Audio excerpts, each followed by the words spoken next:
Hi, this is Trevor, and welcome back to our weekly tarot card video. Today is Thursday, July the 9th, 2015, and once again I'm coming to you from my cozy little reading studio here at 161 Stafford Street in Winnipeg. And for more information about how to book a reading with me in person, as well as other facets of my work and articles, as well as finding these other tarot videos in a table of contents order, you can check out my website at trevorsense.com. And that link is always underneath these videos here on YouTube. And also on this YouTube channel, you'll find the other videos as well. So I encourage you to check that out. We've been working through the deck, and I think we're getting down to maybe only about 15, 16 cards. I haven't exactly counted. So the remaining pile is getting smaller. And let's see what our card of the week is. Well, it's a major arcana card, and it's an interesting one. It's the Hanged Man, right? And let's talk a little bit about the design. Right? You notice the Hanged Man isn't hanging by his neck. He's hanging by his foot.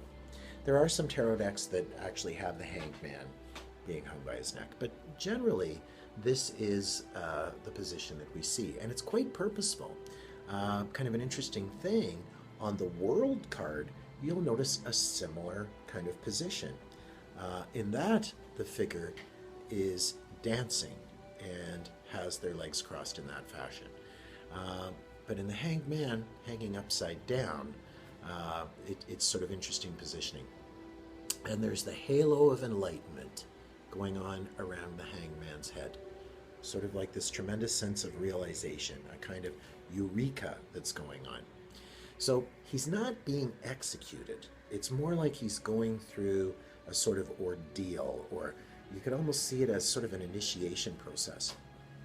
And in some mythologies, like in Norse mythology, I'm part Icelandic, Odin hung on a tree for a period of time. I believe it was 9 days and 9 nights.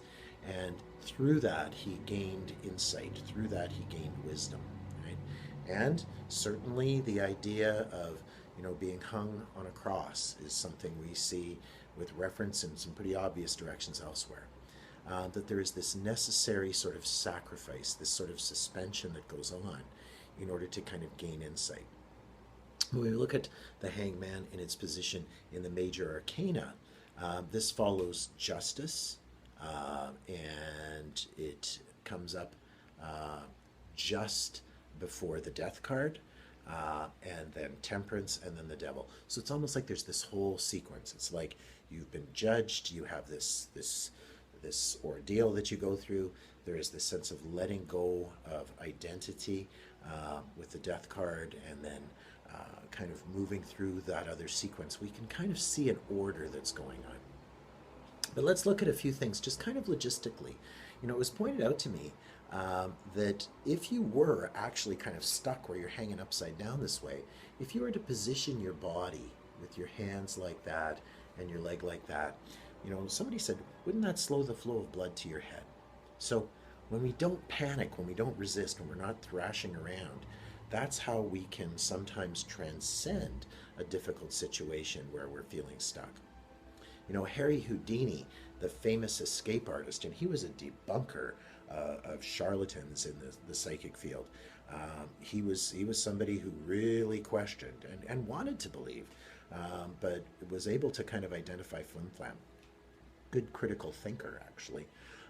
He had the ability to sort of expand his body, when he was being bound, so that there was a little give, there was a little bit of looseness where he was able to transcend the situation. Also, his wife would always kiss him before he went into the trap, before he went into that sense of suspension. And if you're a Kate Bush fan, you'll remember the line, "With a kiss, I'd pass the key." So she'd kiss him and she'd be passing the key to him. So this is the penultimate card for the escape artist. This is how do we kind of transcend these situations that have us stuck? How do we get through these times where there is this feeling of being bound, of maybe your world being turned upside down? Well, we find a place of stillness. We stop thrashing In some ways, it is that idea of surrender to win that has to go on. And with that, we're able to kind of gain some insight.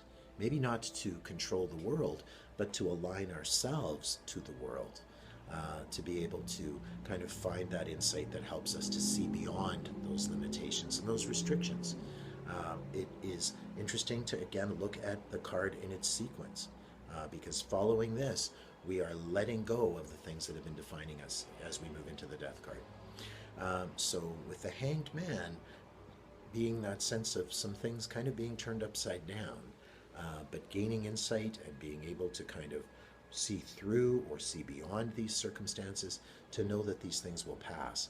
Interesting card to have with so much that's going on in the world.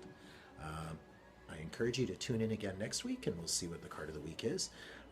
And if you're thrashing around, I hope you can find that place of calm, that place of stillness that helps you to be able to see beyond these circumstances. Right? Take care, and we'll look forward to seeing you next week. Bye for now.